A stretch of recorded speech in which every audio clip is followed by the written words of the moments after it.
The Silver Moon Motel sat like a weary sentinel on the edge of Route 66, its neon sign flickering in the dark, a crescent moon glowing silver and amber against the endless desert sky.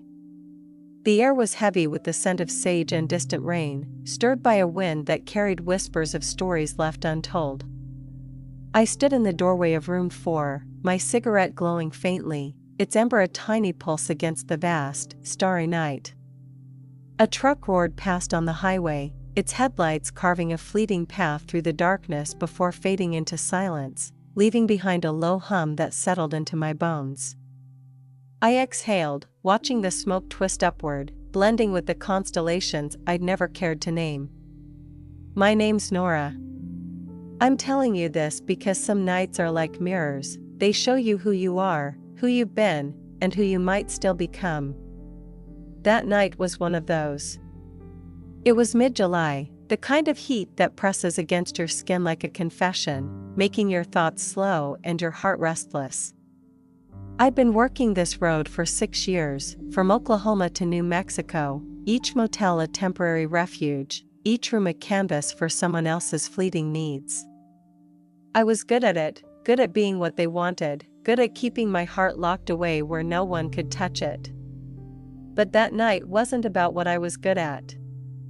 It was about him, and the way he made me question everything I'd accepted as truth. I flicked my cigarette to the gravel, crushing it under the heel of my scuffed boots. The motel's office light glowed faintly across the lot, where Mabel, the night clerk, was probably lost in her crossword puzzle, her glasses slipping down her nose. I adjusted my dress, black, simple, cut to catch the eye without giving too much away, and checked my phone. 10:02 p.m. He was late, but only just. His text had come through earlier, short and almost formal, room 4, 10 p.m. discretion appreciated. No name, no details, just a time and a place. I'd been in this game long enough to know that meant something, maybe a secret, maybe a man running from one. I stepped back inside, the door creaking shut, sealing me in with the stale air and the ghosts of nights I tried to forget. Room 4 was like every other motel room on this road, peeling wallpaper with a faint star pattern, a bed that groaned like it was tired of secrets, and a lamp casting a warm, amber glow that softened the room's edges. The curtains were thin, blue, swaying gently as the desert wind slipped through a crack in the window. The air smelled of old smoke and dust, a scent that clung to everything, including me. I sat on the edge of the bed, catching my reflection in the cracked mirror across the room. My black hair was pulled back, loose strands framing my face, and my brown eyes stared back, sharp but worn, holding stories I'd never share. Not even with you. I lit another cigarette, the match's flame dancing briefly before settling. The clock on the nightstand read 10:05. Waiting always stirred memories I'd rather leave buried, like dust kicked up by a passing truck. I thought about my grandmother, her hands rough from years of sewing, telling me stories of the stars and how they guided travelers home. I thought about the night I left home at 20, my suitcase heavy with dreams of becoming a writer, of telling stories that mattered. I thought about my first night working this job, the way I'd stood in a motel bathroom, promising myself it was just until I could afford a typewriter and a new start. That was 6 years ago, and the road had a way of making dreams feel like mirages. A soft knock at the door pulled me back, my heart kicking up, not from fear, but from something alive, something I couldn't name. I stood, smoothing my dress, and crossed the room, my boots clicking on the linoleum. I opened the door, and there he was. He stood in the doorway, framed by the neon moon's glow, his face half hidden in shadow. He was broad-shouldered, not tall, with a faded plaid shirt and hair the color of sand, much like he'd been driving through the desert wind. His eyes were brown, deep and steady, like the earth after a storm, carrying a weight I couldn't read. He didn't smile. Didn't speak, just looked at me with an intensity that made my breath catch, like he was seeing past the dress, the makeup, the walls I'd built to survive. "You're Nora?" His voice was low, steady, with a faint roughness that spoke of long roads and longer nights. I nodded, stepping aside to let him in. "You're late." He glanced at the clock as he passed, his boots scuffing softly on the carpet. Road was longer than I thought. I closed the door, the latch clicking, and the room felt smaller, the air thicker, like it was holding its breath. He didn't sit, just stood by the window, his hands in his pockets, staring out at the neon sign as it flickered, its hum a steady pulse in the quiet. I watched him, noting the tension in his shoulders, the way his fingers twitched slightly, like he was holding on to something he couldn't let go. He wasn't like the others, no bravado, no rushed agenda, just a quiet that felt like it could shift the world. "Want a drink?" I asked, gesturing to the bottle of bourbon on the dresser. It was cheap, but it did the job, filling silences and easing nerves. He shook his head, his eyes still on the window. "Not tonight." I sat on the bed, crossing my legs, trying to read him. He was a mystery, and mysteries were dangerous in my line of work, too many unknowns, too many ways to get hurt. I lit another cigarette, the smoke curling around me like a shield. "You got a name?" I asked, expecting him to dodge it. He turned then, his eyes meeting mine, and for a moment, I forgot how to breathe. "Elliot," he said, the name soft but deliberate, like he'd chosen it for me. I raised an eyebrow, leaning back. "Elliot. That real?" He smiled, just a flicker, but it was enough to make my chest ache. "Real enough." We sat in silence for a while, the neon sign's hum blending with the distant growl of a truck on the highway. I was used to silences, but this one was different, alive, heavy with things unsaid. I watched his hands, still in his pockets, strong and steady, like they'd held something precious once and never forgotten how. I wondered what they'd touched, what they'd lost. I wondered why I cared. "You're not meant for this," he said suddenly, his voice cutting through the quiet like a spark in the dark. I laughed, sharp and bitter, the sound echoing in the small room. "You don't know me." "I know enough." His eyes were on me now, steady, unyielding, like he could see the cracks in my armor. "This road, it's not where your story ends." I wanted to snap back, to tell him he had no right, but his words hit something deep, something I'd buried under years of motel rooms and late nights. I looked away, my throat tight, the cigarette burning low. "You don't know my story." He didn't answer, just watched me, and in that moment, I felt exposed, like he'd peeled back every layer I'd built to survive. I stood, needing to move, needing to break the spell. I walked to the window, pulling the curtain aside, the neon light painting my skin in shades of silver and amber. The desert stretched out beyond, vast and unforgiving, and I wondered if it would ever let me go. "Why are you here, Elliot?" I asked, my voice softer than I meant it to be, barely audible over the hum of the sign. He didn't answer right away. When he did, his words were careful, like he was stepping around something fragile. "I'm looking for a reason to keep going. Thought I might find it here." I turned, leaning against the windowsill, studying him. "That's not an answer." He smiled again, that small, fleeting thing that made my heart stumble. "It's all I've got." We talked as the night wore on, not about the big things, not about the truths that hung between us, but about the small ones that filled the spaces. He told me about a bar in Arkansas where the jukebox played Merle Haggard, about a sunset in Texas that felt like a prayer. I told him about the time I'd found a lost dog outside a diner in Missouri, how I'd sat with it until its owner came back. We laughed, and it felt like a gift, like something I hadn't earned. His eyes softened when he looked at me, like he was seeing someone I'd forgotten how to be. Hours passed, the bourbon untouched. The bed a silent witness to a night that wasn't what I'd expected. He didn't touch me, didn't try, but every glance, every pause, felt more intimate than any touch I'd known. I found myself imagining what it would be like to reach for his hand, to feel the warmth of his skin, to ask him to stay. But I didn't. That wasn't how this worked. As dawn crept through the curtains, painting the room in soft grays, he stood, pulling a small, folded piece of paper from his pocket. He held it out to me, his fingers brushing mine, warm and steady, sending a shiver through me I couldn't explain. "Keep this," he said, his voice low, urgent. "Don't open it yet." I took it, my heart racing.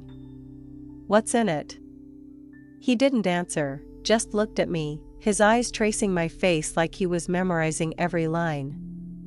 Then he turned and walked out, the door clicking shut, leaving me with the hum of the neon sign and a weight in my hand I didn't understand. I stood there, clutching the paper, my mind a storm of questions. Who was Elliot? Why had he come? And what was in that note, burning against my palm like a secret I wasn't sure I could carry?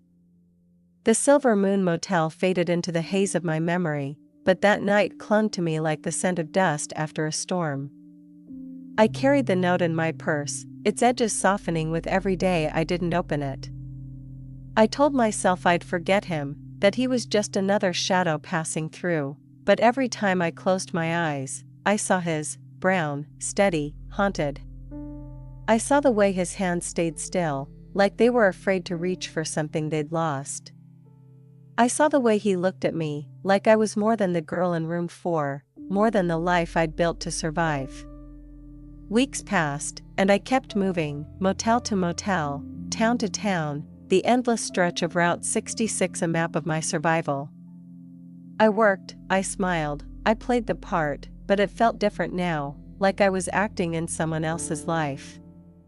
The men I met blurred together, their voices a dull hum against the memory of his.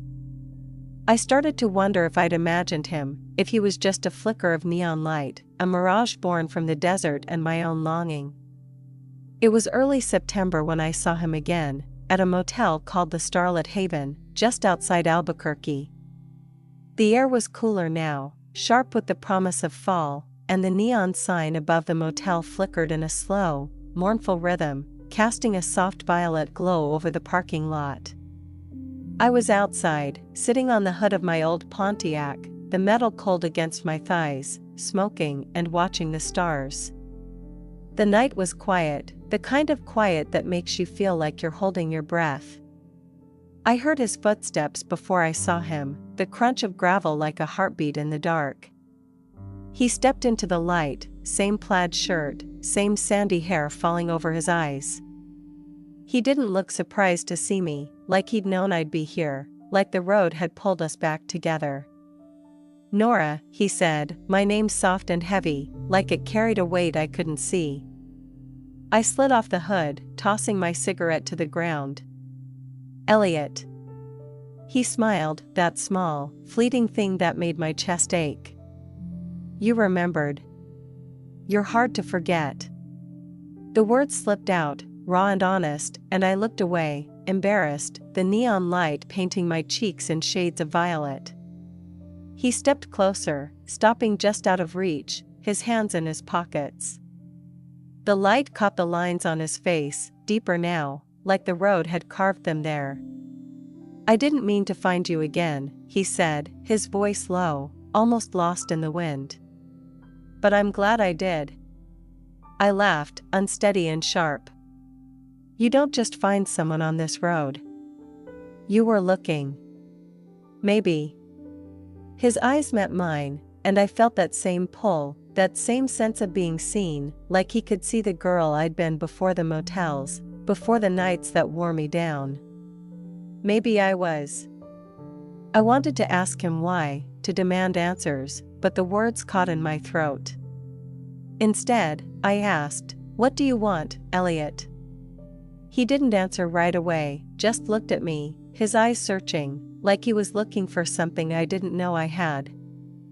I want you to know you're not alone, he said finally, gesturing at the motel, the road, the life I'd been living.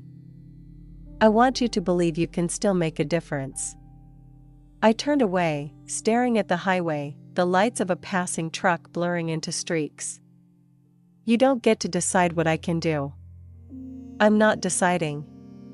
His voice was closer now, and I realized he'd moved, standing just behind me, close enough that I could feel the warmth of him. I'm just telling you what I see. I turned to face him, my heart pounding, and for a moment, we were all there was, the neon sign, the desert wind, the space between us alive with something I couldn't name. I wanted to reach for him, to bridge that gap, but I didn't. Instead, I pulled the note from my purse, holding it up. What's this, Elliot? Why'd you give it to me? He looked at the note, his expression unreadable. It's a purpose, he said. But you have to choose to claim it. I laughed, bitter and raw. You don't know what I'm ready for. He stepped closer, his hand brushing mine, just for a second, and it was like a spark in the dark, lighting up every nerve in my body. I know you're scared, he said softly. So am I. Before I could respond, he pulled another piece of paper from his pocket, this one smaller, folded tightly. He pressed it into my hand, his fingers lingering against mine, warm and steady. Read this one first, he said. Then decide what to do with the other. I looked down at the paper, my heart racing. What's in it? Us, he said simply, and then he was gone, disappearing into the shadows of the parking lot, leaving me with 2 pieces of paper and 1,000 questions. I stood there, the papers heavy in my hands, the neon sign buzzing above me. I didn't open them, not yet. I was afraid, not of him, but of what he represented. A purpose, maybe, to be more than the girl in room 4, to be part of something bigger than myself. I sat on the hood of my Pontiac again, lighting another cigarette, the stars watching me like they knew something I didn't. The road stretched out before me, endless and uncertain, and I wondered if I'd ever find the courage to follow it. The starlit Haven Motel was behind me now, but the papers stayed with me, tucked in my purse like secrets I wasn't sure I wanted to keep. I drove west, the road unfolding under my tires, the neon signs blurring into memories. I couldn't shake Elliot, his voice, his eyes, the way he'd made me feel like I was more than the sum of my nights. I thought about the girl I used to be, the one who wrote stories in her notebook, who believed she could change the world with her words. She was still there, somewhere, buried under years of motels and men, under the weight of choices I couldn't take back. Elliot had seen her, somehow, and now he was asking me to find her again, to find a purpose beyond myself. I stopped at a motel called The Last Light, just inside California. The neon sign was faint, its letters half burned out, casting a soft blue light over the parking lot. I sat in my room, the papers on the nightstand, the lamp's light warm and golden, like a memory. The air smelled of dust and salt, the ocean close now, its rhythm a steady pulse in the distance.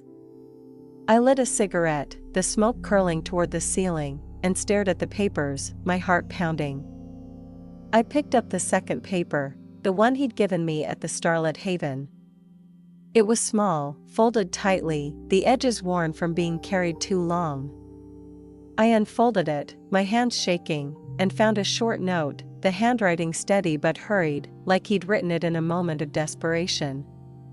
Nora. My name's Elliot, but there's more to it than that. I've been running from a life I ruined, from people I failed. I saw you in room 4, and for the first time in years, I wanted to stop. You're not just a light in the dark, you're the kind of light that makes a man believe he can make things right.